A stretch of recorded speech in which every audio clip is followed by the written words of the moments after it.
Aquí de vuelta con el contenido de Diálogo Urgente, EN Televisión, dando las gracias a las personas que se suman a esta jornada. Vamos a un diálogo muy urgente con el profesor Melanio Paredes, miembro del Comité Político del Partido de la Liberación Dominicana, ex ministro de Educación, ex director de Infotep, y aquí estamos para hablar con él de todos los temas y un poquito más. Buenos días. Siempre es grato compartir con ustedes y la teleaudiencia. Profesor, me gusta esa sonrisa suya, profesor, para iniciar. Las cosas están así como para morirse de la risa. Y cuando digo las cosas están así, en sentido general. Yo pienso que Jaime David es la mejor muestra de que la vida... Lo vi vendiendo frutas. Si está tan dura, hay que tomársela en broma en ocasiones, para no morirse en la víspera. Él dice que eso es salud mental. Así es, así es. Bueno, entramos ya al segundo ciclo del proceso de elecciones en República Dominicana. Como ustedes sabrán, la oposición política, dado unos resultados de alguna forma inducido en las elecciones del 18 de febrero, se ha puesto los pantalones. Y a pesar de que yo aspiraba a una alianza total en las 32 provincias, pudimos concertar esa alianza en 25 de las 32 provincias. Es una muestra importante, porque yo pienso que se pueden ganar la mayoría de esas 23 provincias con la alianza total, tripartita, y en el caso del PLD, 2 provincias adicionales que vamos con el Partido Revolucionario Dominicano. En términos de lo que las expectativas que había en una candidatura única, siempre sostuve, y así lo asumió la dirección del partido, que una candidatura única al nivel presidencial en primera vuelta no era lo más adecuado, por una razón sencilla. Hay sumas que no son aritméticas, son algebraicas. Cuando usted reúne 2 polos o 2 sectores que de alguna manera han tenido diferencia en los últimos tiempos, esa suma no es lineal. O sea, hay personas que efectivamente responden a esos lineamientos y votarían por el candidato único, pero hay sectarios de una de las fuerzas que no lo harían. Y entonces tú te restas esos votos. Es diferente a que en este caso las 2 candidaturas de la oposición con mayores posibilidades, Abel Martínez, reúna sus votos con la formidable estructura que tiene el Partido de la Liberación Dominicana, y la Fuerza del Pueblo con su candidato Leonel Fernández, indiscutiblemente que es un líder importante, 3 veces presidente de la República, también reúna sus votos.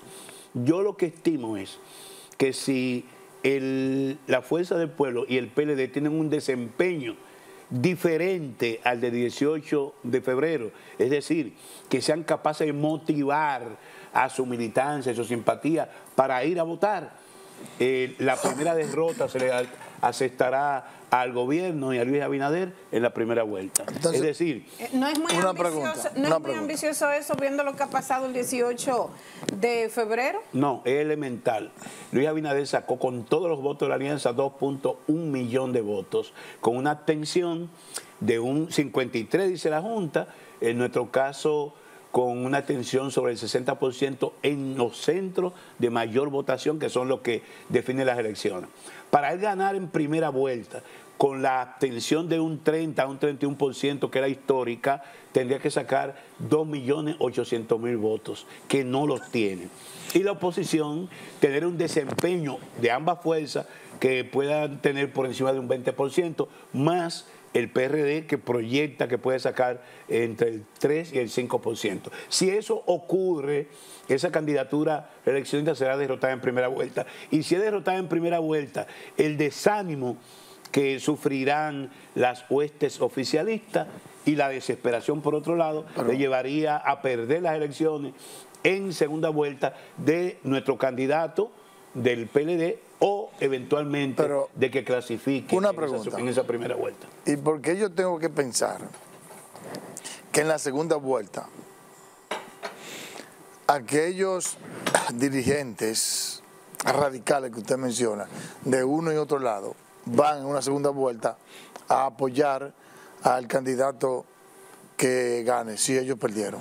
Porque tendrán tendrán necesariamente que tragarse sus odios, sus resentimientos y enfrentar una realidad muy dura para el país. Mira, el presidente en su alocución, esa euforia con que rindió cuentas. ¿Rindió cuentas el presidente o el candidato? El presidente candidato. Porque fue un meeting. Para mí no fue una rendición de cuentas, fue un meeting en la augusta sala de la Asamblea Nacional. El presidente decía que la canasta básica era la más baja en la región dominicana. Hubo mucha incongruencia. $210. Bueno, yo debo decirle al presidente de la República que la canasta básica, que no es más que las necesidades que tiene que suplir una familia de alimentación, alquiler, agua, servicio, todos los servicios, subió entre julio del 2020 y octubre del 2023, subió 9.700 pesos. Mientras que los salarios, que no siempre le toca a todo el mundo, porque aquí tenemos una informalidad que ronda el 60%, los salarios subieron alrededor de 3.900 pesos. La diferencia que tú la ves en el colmado. Aquí tenemos una dama que seguro que va al supermercado. Todos los días traigo los precios. Yo la siento. Entonces, la diferencia entre el poder adquisitivo en julio del 2020 a octubre del 2023 es de 5.700 pesos menos. Es decir, la capacidad de compra de la familia, que se traduce en falta de alimentos, en hambre, descendió. Ha sido el golpe más duro que ha recibido la población dominicana. Por eso, a pesar de que la vocinglería mediática habla del barrido electoral del 18, no. Quienes le dieron aprobación a Luis Abinader y su gobierno fue apenas el 22% del universo de electores en República Dominicana. Y con esa votación, cuando suba, cada vez que suben 5 puntos porcentuales, la oposición gana ventaja y el gobierno retrocede. Y es lo que se va a reflejar el 19 de mayo. O sea, cuando la votación pase de un 32, como fue en Santiago, a un 60, a un 70%, esos votos serán fundamentalmente opositores. Por una razón sencilla. Miren, clase media. Esa clase media que le dio triunfo sucesivo al Partido de Liberación Dominicana porque creció, se fortaleció durante esos 20 años de ejercicio del PLD con el oasis o con la pausa del 2000 al 2004 que nos dejó el hoyo de Van Inter. Esa clase media tendría que enfrentarse a la siguiente situación. En enero, el gobierno tuvo que dedicar el 44.8 de sus ingresos al pago de los intereses y las comisiones de deuda. Es decir, casi la mitad de los recaudados en enero, que fueron 122.000 millones de pesos, el Estado invirtió 54.700 millones solamente para pagar los intereses de la deuda. Eso es inviable, eso es insostenible. Y a ese gran déficit que llevó al gobierno a tener que buscar prestado para pagar gastos corrientes, para pagar la nómina, se va a sumar el hoyo eléctrico. El hecho de que se están dedicando, se están perdiendo, se están tirando al sumidero más de 1.500 millones de dólares. ¿Para qué? Para cubrir las deficiencias de las sedes. Y si tuvimos aumento de la tarifa hace como un año, en mi caso la duplicaron. Mi esposa fue... Qué dichoso, usted a mí me la triplicaron. Bueno, porque depende de cuánto si tú pagabas 2.000 pesos, te lo triplicaban. En mi casa se pagaban alrededor de 6.000 pesos y lo duplicaron. Cuando fuimos a reclamar a Edesur, dijeron que sí, lo pusieron en lista por investigación. No, ha seguido subiendo la tarifa. Bueno, esa tarifa que le dio duro a la clase media dominicana, imagínense ustedes que pasado este gobierno, si lo reeligen, tengan que abocarse a una reforma fiscal. Por eso yo he hablado del hoyo fiscal, el segundo hoyo fiscal. Nos dejaron el hoyo de Van Inter, que hemos dedicado centenares de miles de millones de pesos para tapar el hoyo de Van Inter y todavía queda un hueco.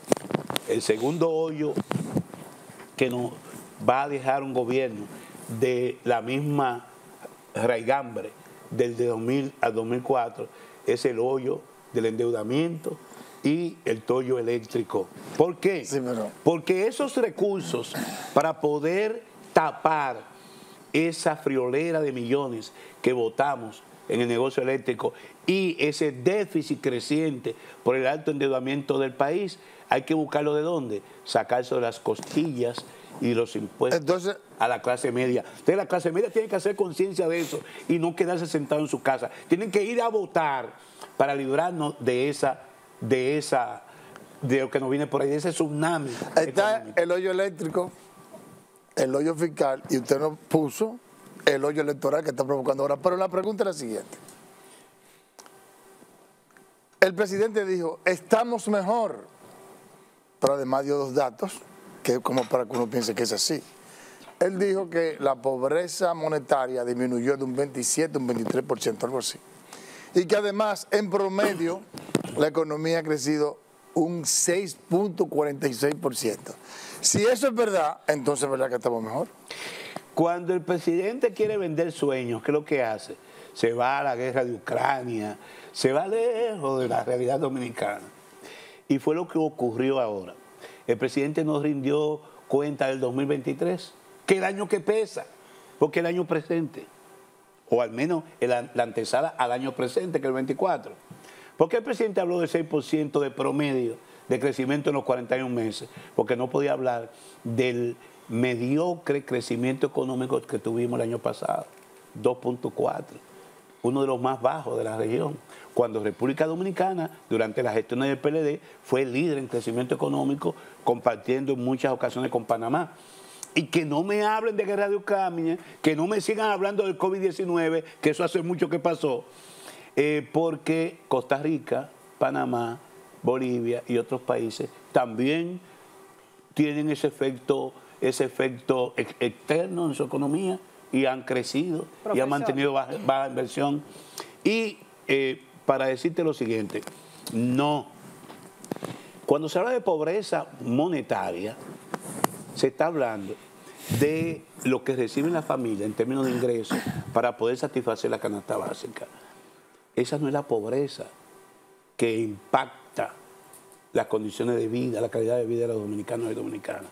Cuando hablamos de pobreza, presidente Abinader, hay que hablar de acceso a agua potable a los hogares, hablar de los servicios de salud, de los servicios educativos, del servicio de transporte, de alimentación. Y en todos esos renglones no soy yo que va a darle respuesta al presidente Abinader, va a ser la población. Y nuestro candidato en los recorridos que ha comenzado va a pedirle a la población, a los productores, a las amas de casa, a las asociaciones de cooperativas, le va a preguntar si hoy, en febrero del 24, estamos mejor que en enero del 20. Antes de la pandemia, porque la pandemia fue, digamos, un punto de inflexión. Si están mejor o están peor. Y yo digo lo siguiente, la mejor respuesta a ese discurso eufórico e histriónico del presidente Abinader se lo dio una hora después, se lo dieron los obispos en las iglesias. La euforia se apagó cuando entraron al Te Deum y había que ver la cara a nuestros mandatarios. Porque los obispos, que no son políticos partidarios, no son de la oposición, los obispos son voceros de lo que dice su población, lo que dice la feligresía, para elaborar su carta pastoral o las homilías que se dicen en los Te Deum del 27 de febrero, que es una tradición ya constitucional. Los obispos recogen el sentir de la población de las diferentes parroquias y la expresan a través de su sermón ese día. Y lo que dijeron nuestros obispos ese día es que tenemos corrupción generalizada en este país, que la delincuencia se ha incrementado y que el pasado 18 de febrero hubo compra de conciencia y que bajo ese estado de situación no se puede hablar de hombres y mujeres libres, que es lo que se celebraba justamente el 27 de febrero. Mire, breve ya, yo quiero volver un poquito atrás con el tema que usted dijo, que hubiese querido usted que el acuerdo abarcara las 32 provincias. Y una plaza tan importante como Santiago, ¿no se detuvo la oposición, no se detuvieron ustedes a pensar en que es mejor, digo, yo lo digo desde aquí como ciudadana, los políticos son ustedes y los estrategas, en pensar que ahí le están dando una gabela al oficialismo? Por ejemplo, Santiago, San Cristóbal. El 13 de enero yo posteé un tweet ahora en la plataforma X, y yo decía, el éxito de la alianza Rescate RD va a depender de la compactación de la fuerza, la confianza que se insufla a los actores que participan y de que se elaboren estrategias por cada una de las provincias. Porque era diferente Santo Domingo Norte, donde el PLD apoyaba a un candidato de la fuerza, que el Distrito Nacional, donde la fuerza apoyaba a un candidato del PLD. Y teníamos que insuflar confianza y que cada uno de los actores se integrara como que era su propia causa. ¿Para qué? Para que pudiéramos ahora recoger a nivel de la senaduría esos resultados. Yo digo hoy, es lamentable que no haya habido acuerdo en plazas tan importantes como Santiago y San Cristóbal, que vamos separados. Yo espero que las 25 plazas donde vayamos, ganemos la mayoría de esa senaduría y podamos derrotar el oficialismo en primera vuelta. Ahora, mi llamado a la oposición política y a mi partido es la siguiente. Tenemos necesariamente que tener un discurso coherente y confiable ante la población y un discurso frontal de oposición, de denuncia y de propuesta ante el gobierno y el partido oficial, y garantizar que no se repita el 19 de mayo todas las tropelías que se cometieron en el 18 de febrero, para que no tengamos que llorar como mujer lo que no supimos defender como hombres. Calimán lo está despidiendo y esto es menos de 10 segundos que yo le voy a robar a Calimán para la respuesta suya. Ese odio que usted hizo referencia hace un ratito y que lo hemos escuchado tanto entre los dos líderes, porque eso hay que decirlo, líder de Fuerza del Pueblo Leonel Fernández, líder PLD Danilo Medina, ¿cuándo se van a deponer las armas de rencor para unificarse? Yo he podido percibir que desde el PLD estamos haciendo todo porque se reúnan los líderes, hagan una rueda de prensa, le levanten la mano a nuestros candidatos comunes en todas las provincias que vamos aliados y que guardemos los rencores y los resentimientos y los egos. El país está por encima de Danilo Medina, por encima de Leonel Fernández, por encima de Melanio Paredes y por encima de cualquier interés personal o particular. Y eso yo espero que quede demostrado cuando podamos derrotar la reelección en primera vuelta y tengamos que entender que hay que ganar una segunda vuelta con el candidato que clasifique en primera vuelta. Gracias, profesor. A ustedes. Gracias al profesor Melanio Paredes, miembro del Comité Político del Partido de la Liberación Dominicana, PLD. A ustedes las gracias también por habernos dedicado, como de costumbre, su tiempo. Mañana el compromiso de siempre. Diálogo Urgente, EN Televisión. Feliz resto de día.